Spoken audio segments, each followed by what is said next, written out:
gabay ng magulang ay kailangan sa mga batang manonood.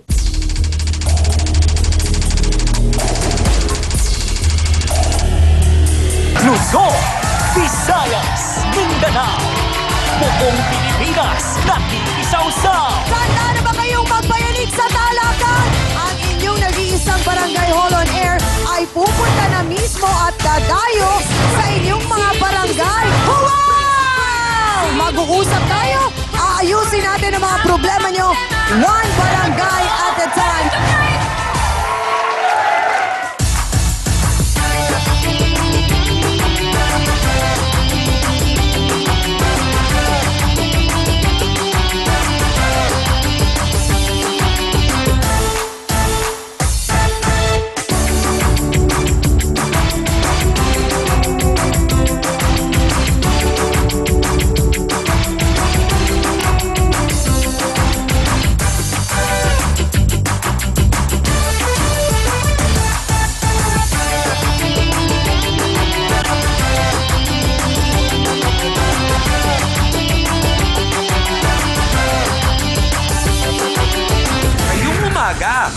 Amoy tinapa na si Commander, kaya si Mister naakit sa babaeng amoy sa pagkita. Totoo mga bata. Di bali po. Hindi ako maniniwalang ako dahil isang lalaki lang ang umaan sa akin. Tinapantinda mo sa kaigaw, ikaw ang bulok. Sino kaya ang tuluyang pipiliin ni Mister? Yung amoy tinapa, ang amoy sampagita. Paano tinapa ang tinitinda namin? Buhay yun eh. Talagang malansa yun. Dapat lang naman talagang ng babae yun eh. Yung klase niya, talagang dapat lang yung pang-iwan talaga siya eh. Harapin natin at pag-usapan dito lang sa nag-iisang barangay Hall on Air ng mundo. Face to face! Hondakan Manila! Let's get ready for South Sour!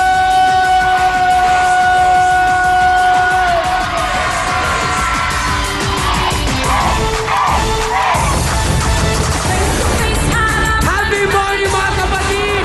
Harapan na naman tayo! Sugod na! Come on! Sa mula sa puti! Nako, sana nga magbati! Kaya heto na! Let's go! At mag-usap-usap na! Naku sa dyan makulay ang mangharang buhay. Tayo magharapan, ating pag-usapan. Aminan, awayan at magkayan. Gusto mo bang magkisaw-sawtanan ng kaibigan? Mga kapatid na taga-Pandakan, ano ang ating sigaw? Kayo dyan sa likod! Huwag mong talikuran! Harapin mo face to face! Yeah! At ngayon, heto na ang First Lady na nag-iisang barangay Hall on Air! Ang pambansang kapitana, Jack Abby Perez! Hello mga kapatid! Magandang umaga, Barangay 863, Zone 94, Pandakan, Manila. Aba, nangangamoy tinapa na raw si Commander, kaya ang kanyang mister sa mabangong bagets nakikipaglambutsingan. Nako, siguradong mag-iinit ang ulo ng mga sausawera natin dyan dito sa Liwasang Balagtas Plaza, Pandakan, Manila. Oo nga, Chang, ha? Kasi ang sarap kaya ng amoy ng tinapa. Hindi ba mga kapatid? Ang tanong, sapat ba ang lakas today ni B1 at B2? At mababaguhin natin ang kwento ng buhay nila sa tulong syempre pa ni Attorney Ben Acosta, Dr. Camille Garcia, Father Sunny Merida. Sila po ang ating mahal na trio tagapayo. Kaya naman mga kapatid, ano pang inaantay nyo? Let's make it a come on, face to face na! Mga kasawsawan, huling-huli raw niya ang kinakasama ng kanyang kapatid na may kalambutsingang iba. Hindi lang once, dahil pati raw sa jeep, kitang-kita niya ang kataksilan. Nais niyang ipagtanggol ang kanyang ate, kaya narito po si Susan Salye. Pasok! Magandang umaga sa iyo, Ate Susan. Ano po ang pangalan ng kapatid ninyo? Susan din. Ah, Susan din. Magkapangalan kayo. Aba, o ano pong nabuking ninyo kay Ate Susan nyo? Yung asawa niya eh. Asawa po niya. Asawa niya, niloloko siya, hindi niya alam. Bagay, Okay. kahit na hindi... Ano po ang pangalan ng asawa niya? Ray. Ray. Kahit Okay. na hindi ko sabihin na naloloko yung asawa niya. Alam na yun, asawa niya eh. Gano'n na po sila katagal ng kanyang kinakasama? O, asawa po ba kinakasama? Kinakasama niya na ngayon eh. Oo. Gano'n na katagal? Matagal na oh. Si Ate Susan tsaka si Kasi Ray. yung ate ko, matagal na sila nagsasama. Matagal na, malaki na anak nila eh. Oh, mga ilan nga pong taon? Nga, tandaan niyo 20. ba? 20. Okay. Naghiwalay na po ba ng tuluyan si Ate Susan ninyo at si Ray? Hindi Ganon? na nga pinakailaman ng ate ko dahil ang inaano ko nga sinasabi ko sa kanya. Huwag mo lang intindihin yung asawa mo, ang unin na lang yung pera. Okay. Dahil- Ilan po ang anak nila? 5. 5. Nagbibigay po ba ng pera? Hindi. Nakikinabang lang yung babae. So talagang nakatuon na yung atensyon ni Mang Ray dito sa babae. Kilala niyo po yung babae? Kilalang kilala. Taga doon sa lugar ninyo? Kilala ko. Oh, ano pong pangalan ng babae? Kati oh. Kati, ano yung eksaktong nakita po ninyo nung nahuli niyo sila? Nakikita ko sila nagkakapal sa jeep. Tsaka kahit saan lugar dahil nga sanay na yung babae. Baka naman maginawin lang si Mang Ray, kailangan ng kayakap, kaya napaakap. Di ba alam mo naman mga lalaki, yan ang laging dahilan. Trabaho niya yun, babae. Trabaho Ha? ng babae yun. Trabaho ng babae? Ang mangyakap? Mga ano lalaki dahil... Paano niya naging pera eh. trabaho ng babae yung mangyakap? Tanong ni Hans. Para maano sa kanya yung lalaki, para bibigyan siyang pera. Nga lang, Oh. pag nasarap pa yung lalaki, madali ka na mahirap. Bata po ba yung babae? Bata pero mukhang matanda. Ah! Eh bakit yun ang napili ni Mang Ray?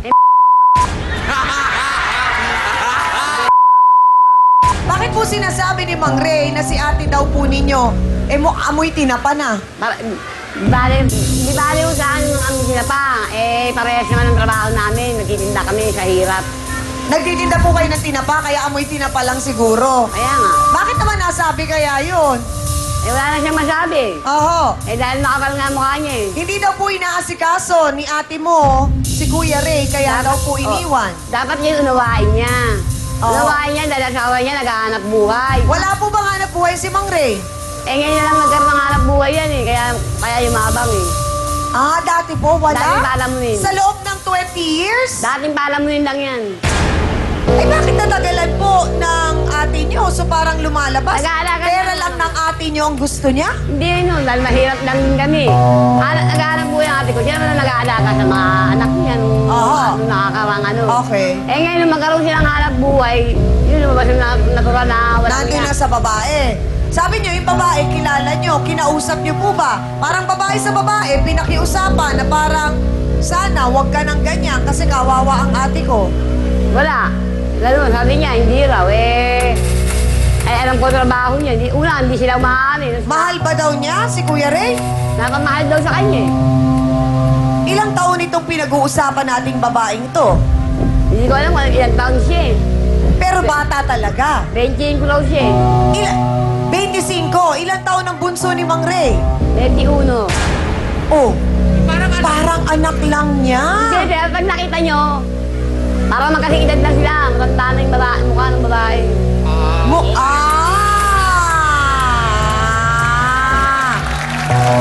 So parang ang lumalabas, kumuha nga si Mang Ray ng bata, pero mukhang Oo, matanda. yun, ganun. Anak-anakan daw po niya ang pinagbibintangan ni Aling Susan, kaya naman nais niyang ipagtanggol ito kahit anong mangyari. Narito po si Aling Teresita Baliwag. Pasok!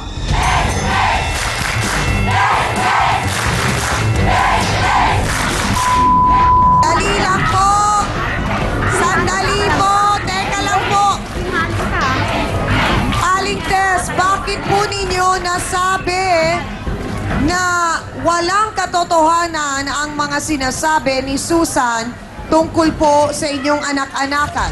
Sinungaling po siya, hindi totoo lahat po ng mga sinasabi niya. Trabaho niya. Sabihin po niya, kung sentidor daw po akong tiyahin, kinausap ko yan bago ko sila paupahin sa bahay namin. Porkit kaibigan nga. Ah, doon po nakatira sa inyo ngayon si Cathy at si Mang Ray. Yung araw pong hindi pa sila nagkakaroon ng relasyon yan, Oho. kaibigang matalik po ng anak ko yan, ng babae.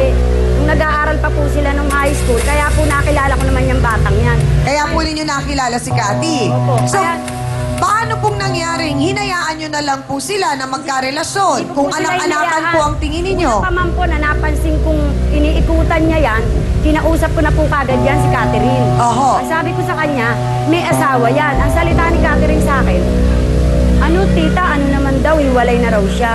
Hindi na raw... Ano kaya ang nagustuhan ni Catherine kay Mang Ray? Sabi po niya, mabait daw po sa kanya. Matagal na po silang may relasyon bago ko nalaman. Mabait naman daw pala kasi si Mang Reynaldo, kaya nahulog ang loob nitong si Catherine. Hindi kaya pera ang habol. Hindi naman po kasi po, Hindi daw pera ang habol. Yan ang alamin natin. Kung may katotohanan yan sa pagbabalik po ng... Ano po kaya ang magiging pakiramdam nyo, Mang Reynaldo, pag dumating ang araw na tumanda kayo at si Catherine naman ang magsabing kayo na ang walang tamis? At tanggapin ko kasi ma'am, tanda na ako eh. Yung 48 na ako, pinatulang pa ako ni Kati. Oo. Masalanan ko ba kung ibigin ako? Wow! Ang mga na-encounter ng face-to-face ay na-encounter ko rin sa barangay. Kagaya ng counseling, actually, kung ano yung kina-counsel nila, sometimes nangyayari din sa barangay ko. And sometimes, dahil sa kanilang mga advice, ay nai-apply ko sa barangay ko at nai-advise ko rin sa mga constituents ko. Pag talikuran